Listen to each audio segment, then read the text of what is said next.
بسم اللہ الرحمن الرحیم. Respected homeopaths and dear students, السلام علیکم. ڈاکٹر میر زاہد آج آپ کی خدمت میں ایک اہم سوال کے جواب کے ساتھ حاضر ہو رہا ہوں. مجھے اس بات کی بہت خوشی ہے کہ یہ جو ویڈیوز کا سلسلہ میں نے شروع کیا ہے اس سے بہت سے ہومیوپیتھس کو فائدہ ہو رہا ہے اور ان کی پریکٹس امپروو ہو رہی ہے. تو جہاں بہت سے لوگوں کو فائدہ ہو رہا ہے وہیں کچھ سوالات بھی میرے سامنے آ رہے ہیں لوگوں کی طرف سے، جن کے جواب میں انڈیویجولی بھی دے رہا ہوں، اور کچھ ایسے سوالات ہیں جو بہت اہم ہیں اور ان کی وضاحت میں سمجھتا ہوں کہ وہ سب لوگوں تک پہنچانی چاہیے. تو اس سوال کے جواب کی طرف آنے سے پہلے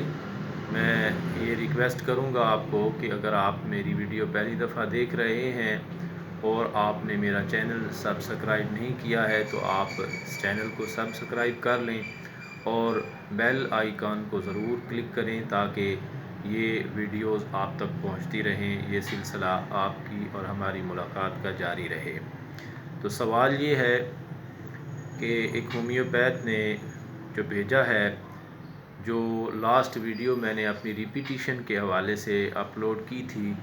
اسی سے ایک سوال آیا ہے کہ سر جی کتاب میں لکھا ہے کہ فاسفورس 40 دن بعد دینی ہے. آپ نے جو میتھڈ بتایا ہے کہ اگر مریض کو 10 دن آرام رہے تو ہر 9ویں دن ریپیٹ کریں، کیا یہ میتھڈ فاسفورس پر بھی اپلائی ہوتا ہے یا اس کو دہرانے کا کوئی اور طریقہ ہے؟ یہ سوال بہت اہم ہے چونکہ ہمارے ہاں یہ جو ڈیوریشن آف ایکشن یہ مختلف کتابوں میں پایا جاتا ہے، لکھا ہوا ہے، خصوصاً جبسن ملر کا جو اس کا ریمیڈی ریلیشن شپ کا چارٹ ہے کینٹری پرٹی کے آخر میں ملتا ہے، اور بھی کچھ کتابوں میں وہ پرنٹ ہے. تو اس میں ریلیشن شپ کے ساتھ یہ ڈیوریشن آف ایکشن بھی مینشن ہے. تو یہ دواؤں کے جو ڈیوریشن آف ایکشن یہاں ہمیں کتابوں میں لکھے ملتے ہیں، یہ پریکٹس میں اس طرح اپلائی نہیں ہوتے ہیں. میں نے یہ پہلے بھی سنا تھا کہ کچھ لوگ یہ سمجھتے ہیں کہ یہ جو ڈیوریشن آف ایکشن مینشن ہے یہ اتنے دنوں کے بعد یا اتنی دیر کے بعد اس دوا کو ریپیٹ کرنا چاہیے. یہ ایسی بات نہیں ہے. اصل میں یہ جو ڈیوریشن آف ایکشن ہے یہ تو پروونگ کے دوران جب انہوں نے نوٹ کیا کہ جب علامات پیدا ہونی شروع ہوئیں پروورز میں، تو کسی میں کتنے دن رہیں، کسی میں کتنے دن رہیں علامات پیدا ہوئیں، اور اس کے بعد وہ علامات رفتہ رفتہ رفتہ رفتہ ختم ہوتے وہ پروور اپنی پہلے والی اوریجنل صحت پہ وہ واپس آ گیا. تو کتنا ٹائم لگا وہ علامات ختم ہونے میں، اس کا جو اپروکسیمیٹ جو ایک اس کا ایوریج ٹائم تھا وہ نکال کے مینشن کر دیا گیا ہے. یہ مختلف ریمیڈیز کا مختلف ہے، جیسے کہ ایلیم سیپا کا 1 ڈے لکھا ہوا ہے، ایلوز کا 30 سے 40 ڈیز ہے، ایلومینا کا 40 سے 60 ڈیز ہے، آرسینک کا 60 سے 90 ڈیز،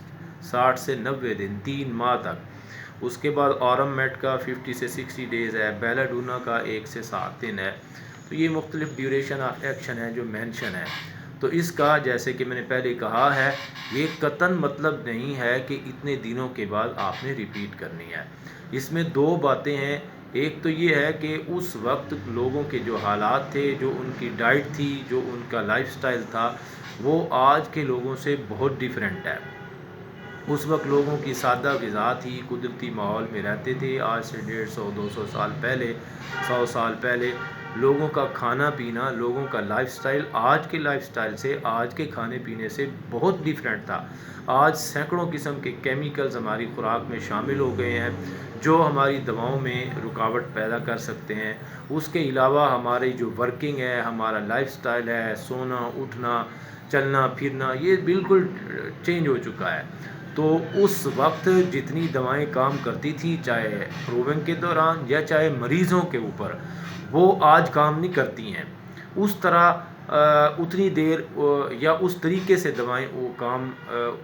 کرنا دواؤں کا اس طرح ممکن نہیں ہے، کیونکہ آج سب کچھ چینج ہو چکا ہے. تو اس لیے دوسری بات یہ ہے کہ جو انڈیویجول ہیلدی انڈیویجولز ہوتے ہیں ان کے اندر پروونگ کے دوران علامات کا پیدا ہونا اور پھر ان کا دوبارہ اپنی صحت مند حالت میں آنا، یہ ایک ڈیفرنٹ چیز ہے۔ اور بیماری کے دوران جب ہم پیشنٹ کو میڈیسن دیتے ہیں وہ ایک بالکل ہی ڈیفرنٹ نوعیت ہے، ایک ڈیفرنٹ کنڈیشن ہے۔ بیماری میں مریض کے اندرونی آرگنز وہ کتنے طاقتور ہوتے ہیں، اس کی ویٹیلٹی کی کیا کنڈیشن، کیا لیول ہوتا ہے، اس کی وائٹل فورس کتنی سٹرانگ ہوتی ہے، اس کے اندر سے آرگن جو ہیں وہ کتنے ویک اور کتنے کمزور ہو کر وہ کتنی دیر میں ان میں اصلاح ہوتی ہے، کہ جو میڈیسن اپنا ایکشن کرتی ہے وہ کتنی دیر اس ایکشن کو آگے چلا سکتی ہے، یہ اس ڈیوریشن آف ایکشن جو کتاب میں مینشن ہے یا جو کتابوں میں یہ ریمیڈیز کا ڈیوریشن آف ایکشن ہے مینشن ہے، اس سے یہ بالکل ڈیفرنٹ ہے۔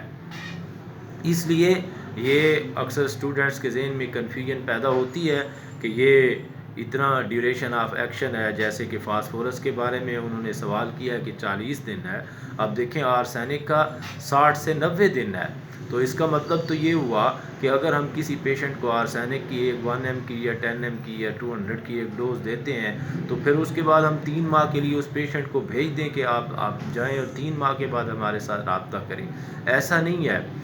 پیشنٹ کے اندر میڈیسن ہمیں اس کی ڈیزیز کے مطابق، اس کی علامات کے مطابق، ہمیں اس کی ضرورت کے مطابق ریپیٹ کرنی پڑتی ہے، اور یہ کلیہ جو اس کو جو میں نے پہلی ویڈیو میں بتایا ہے کہ آپ آبزرو کریں کہ پہلی ڈوز کتنی دیر کام کرتی ہے، یہ تمام میڈیسن کے اوپر اپلائی ہوتا ہے، یہ فاسفورس کے اوپر بھی، سلیشیا کے اوپر بھی، سلفر کے اوپر بھی، آرسینک کے اوپر بھی، جتنی سب سے زیادہ ڈیپ ایکٹنگ میڈیسنز ہیں ان کے اوپر بھی۔ اور اس کے برعکس یہ بھی ہو سکتا ہے کہ بیلاڈونا کا 1 سے 7 دن مینشن ہے، تو عین ممکن ہے کہ اگر آپ کسی کو بیلاڈونا 1 ایم کی ایک ڈوز دیتے ہیں تو اس کا اثر 15 دن 1 مہینہ چلتا رہے، تو اگر آپ اس کو اس 7 دن کے مطابق یا اس 1 دن کے مطابق اگر ریپیٹ کرنا شروع کر دیں گے تو وہ اوور ریپیٹیشن ہو جائے گی، کیس خراب ہو جائے گا۔ اس لیے آپ اس ڈیوریشن آف ایکشن کو، جیسے میں نے اس کا ہسٹوریکل آپ کا وہ تناظر میں بتایا ہے کہ یہ تو پروونگ کے دوران جو انہوں نے نوٹ کیا وہ انہوں نے بتا دیا، اب مریض کے اوپر دوائی کتنی دیر کام کرتی ہے یہ آپ نے خود آبزرو کرنا ہے، آپ نے خود دیکھنا ہے، اور اس کے مطابق آپ نے اپنا ریپیٹیشن پلان جو ہے وہ تیار کرنا ہے، اور اسی کے مطابق آپ نے مریض کو آگے میڈیسن ریپیٹ کر کے آگے چلانا ہے۔ تو یہ تھوڑی سی وضاحت تھی جو میں آپ لوگوں تک پہنچانا چاہتا تھا۔ تو انشاءاللہ تعالی یہ ہماری ملاقات کا سلسلہ جاری رہے گا۔ اگر آپ نے ہمارا چینل سبسکرائب نہیں کیا تو چینل کو سبسکرائب کر لیں اور بیل آئیکن کو ضرور کلک کریں تاکہ آپ کی اور ہماری ملاقات کا سلسلہ جاری رہے۔ بہت شکریہ، اللہ حافظ۔